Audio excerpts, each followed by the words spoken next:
श्री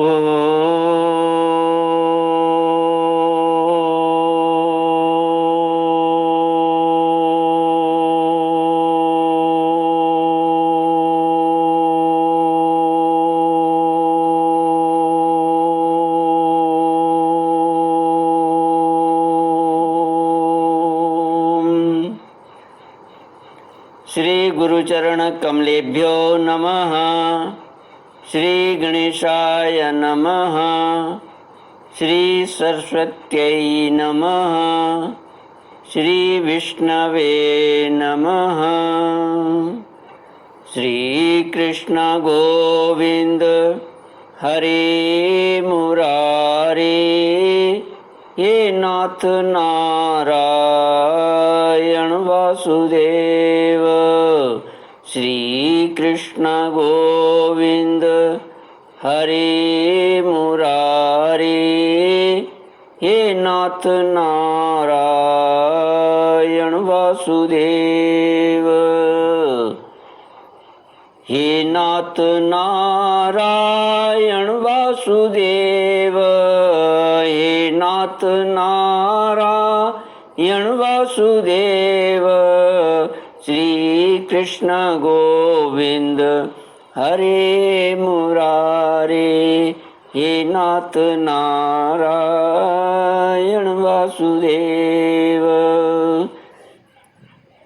ओम नमो भगवते वासुदेवाय। ओम नमो भगवते वासुदेवाय। ओम नमो भगवते वासुदेवाय। ओम नमो भगवते वासुदेवाय। ओम नमो भगवते वासुदेवाय।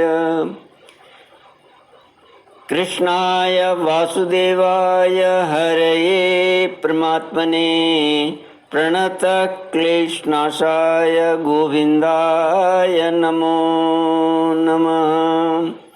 कृष्णाय वासुदेवाय हरये परमात्मने प्रणतक्लेशनाशाय गोविन्दाय नमो नमः।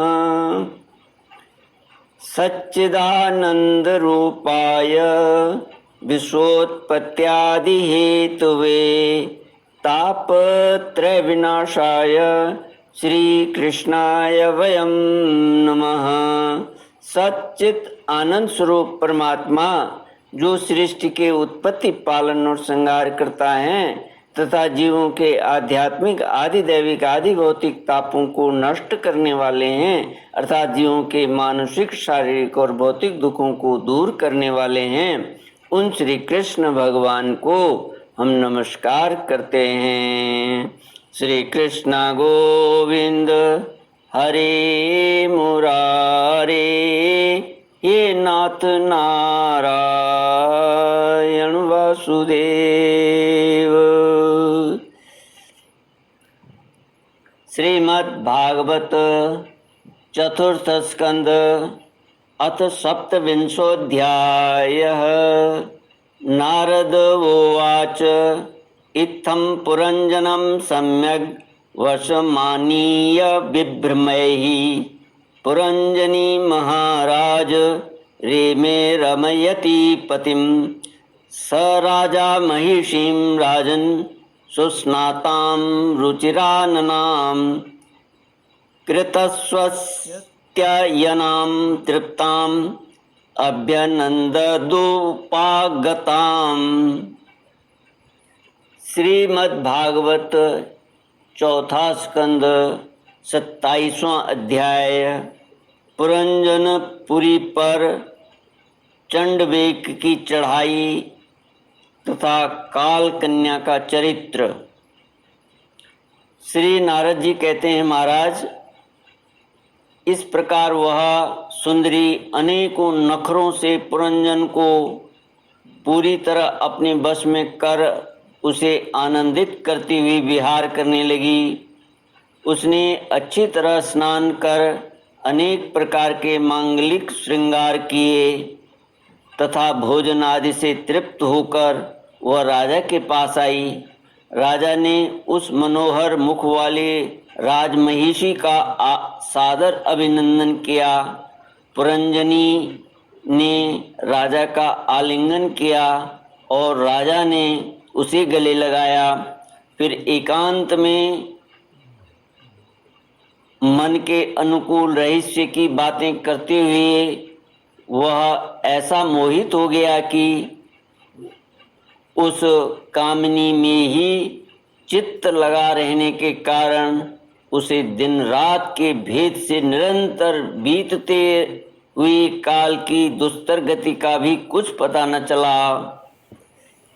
मद से छका हुआ मनस्वी पुरंजन अपनी प्रिया की भुजा पर सिर रखे महामूल्य शैया पर पड़ा रहता। उसे तो वह रमणी ही जीवन का परम फल जान पड़ती थी। अज्ञान से आवृत हो जाने के कारण उसे आत्मा अथवा परमात्मा का कोई ज्ञान न रहा। राजन, इस प्रकार कामातुर चित्त से उसके साथ विहार करते करते राजा पुरंजन की जवानी आधे क्षण के समान बीत गई। प्रजापति, उस पुरंजनी से राजा पुरंजन के 1100 पुत्र और 110 कन्याएं हुई, जो सभी माता पिता का सुयश बढ़ाने वाली और सुशीलता, उदारता आदि गुणों से संपन्न थी। ये पौरंजनी नाम से विख्यात हुई। इतने में ही उस सम्राट की लंबी आयु का आधा भाग निकल गया। फिर पांचाल राज पुरंजन ने पितृवंश की वृद्धि करने वाले पुत्रों का वधुओं के साथ और कन्याओं का उनके योग्य वरों के साथ विवाह कर दिया। पुत्रों में से प्रत्येक के 100 पुत्र हुए। उनसे वृद्धि को प्राप्त होकर पुरंजन का वंश सारे पांचाल देश में फैल गया। इन पुत्र पौत्र गृह कोश सेवक और मंत्री आदि में दृढ़ ममता हो जाने से वह इन विषयों में ही बंध गया। फिर तुम्हारी तरह उसने भी अनेक प्रकार के भोगों की कामना से यज्ञ की दीक्षा ले तरह तरह के पशु हिंसा में घोर यज्ञों से देवता पितर और भूत पतियों की आराधना की। इस प्रकार वह जीवन भर आत्मा का कल्याण करने वाले कर्मों की ओर से असावधान और कुटुंब पालन में व्यस्त रहा। अंत में वृद्धा अवस्था का वह समय आ पहुंचा जो स्त्री लंपट पुरुषों को बड़ा अप्रिय होता है। श्री कृष्ण गोविंद हरे मुरारे, हे नाथ नारायण वासुदेव। श्री नारद जी कहते हैं प्राचीन भरी जी को, महाराज, चंडवेग नाम का एक गंधर्व राज है। उसके अधीन 360 महाबलवान गंधर्व रहते हैं। इनके साथ मिथुन भाव से स्थित कृष्ण और शुक्ल वर्ण की उतनी ही गंधर्वियाँ भी रहती हैं। ये बारी बारी से चक्कर लगाकर भोग विलास की सामग्रियों से भरी पूरी नगरी को लूटती रहती हैं। गंधर्वराज चंडवेग के उन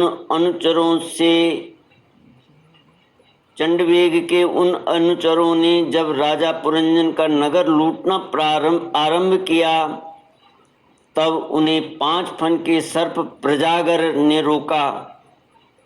यह पुरंजनपुरी की चौकसी करने वाला महाबलवान सर्प 100 वर्ष तक अकेला ही उन 720 गंधर्व गंधर्वियों से युद्ध करता रहा। बहुत से वीरों के साथ अकेले ही युद्ध करने के कारण अपने एकमात्र संबंधी प्रजागर को बलहीन हुआ देख राजा पुरंजन को अपने राष्ट्र और नगर में रहने वाले अन्य बांधवों के सहित बड़ी चिंता हुई। वह इतने दिनों तक पांचाल देश के उस नगर में अपने दूतों द्वारा लाए हुए कर को लेकर विषय भोगों में व्यस्त रहता था, मस्त रहता था। स्त्री के वशीभूत रहने के कारण इस अवश्यंभावी भय का उसे पता ही न चला। बरिस्मन इन्हीं दिनों काल की एक कन्या वर की खोज में त्रिलोकी में भटकती रही, फिर भी उसे किसी ने स्वीकार नहीं किया। वह काल कन्या जरा वृद्धावस्था बड़ी भाग्यहीन ना थी, इसीलिए लोग उसे दुर्भागा कहते थे। एक बार राजऋषि पुरु ने पिता को अपना यौवन देने के लिए अपनी ही इच्छा से उसे वर लिया था। इससे प्रसन्न होकर उसने उन्हें राज्य प्राप्ति का वर दिया था। एक दिन मैं ब्रह्मलोक से पृथ्वी पर आया तो वह घूमती घूमती मुझे भी मिल गई। तब मुझे नैष्ठिक ब्रह्मचारी जानकर भी कामातुर होने के कारण उसने वरना चाहा। मैंने उसकी प्रार्थना स्वीकार नहीं की। इस पर उसने अत्यंत कुपित होकर मुझे यह दुस्सह शाप दिया कि तुमने मेरी प्रार्थना स्वीकार नहीं की, अब तुम एक स्थान पर अधिक देर न ठहर सकोगे। तब मेरी ओर से निराश होकर उस कन्या ने मेरी सम्मति से यवनराज भय के पास जाकर उसका पति रूप से वर्ण किया और कहा, वीरवर, आप यवनों में श्रेष्ठ हैं। मैं आपसे प्रेम करती हूँ और पति बनाना चाहती हूँ। आपके प्रति किया हुआ जीवों का संकल्प कभी विफल नहीं होता। जो मनुष्य लोक अथवा शास्त्र की दृष्टि से देने योग्य वस्तु का दान नहीं करता और जो शास्त्र दृष्टि से अधिकारी होकर भी ऐसा दान नहीं लेता, वे दोनों ही दुराग्रही और मूढ़ हैं, अतएव शोचनीय हैं। भद्र, इस समय मैं आपकी सेवा में उपस्थित हुई हूँ। आप मुझे स्वीकार करके अनुग्रहित कीजिए। पुरुष का सबसे बड़ा धर्म दीनों पर दया करना ही है। काल कन्या की बात सुनकर यवनराज ने विधाता का एक गुप्त कार्य कराने की इच्छा से मुस्कुराते हुए उससे कहा, मैंने योग दृश्य देखकर तेरे लिए एक पति निश्चय किया है। तू सबका अनिष्ट करने वाली है, इसलिए किसी को भी अच्छी नहीं लगती और इसी से लोग तुझे स्वीकार नहीं करते। अतः एक कर्म जनित लोक को तू अलक्षित होकर बलात् भोग। तू मेरी सेना लेकर जा, इसकी सहायता से तू सारी प्रजा का नाश करने में समर्थ होगी। कोई भी तेरा सामना न कर सकेगा। यह प्रज्वार नाम का मेरा भाई है और तू मेरी बहन बन जा। तुम दोनों के साथ मैं अव्यक्त गति से भयंकर सेना लेकर सारे लोकों में विचरूंगा। श्री कृष्ण गोविंद हरि मुरारी, हे नाथ नारायण वासुदेव। इति श्रीमद्भागवते महापुराणे पारमहंस्यां संहितायां चतुर्थस्कन्धे पुरञ्जनोपाख्याने सप्तविंशोऽध्यायः। ॐ पूर्णमद पूर्णमिदं पूर्णात् पूर्णमुदच्यते पूर्णस्य पूर्णमादाय पूर्णमेवावशिष्यते। ओम शांति शांति शांति। हरि ओम श्री गुरुभ्यो नमः। हरि ओम।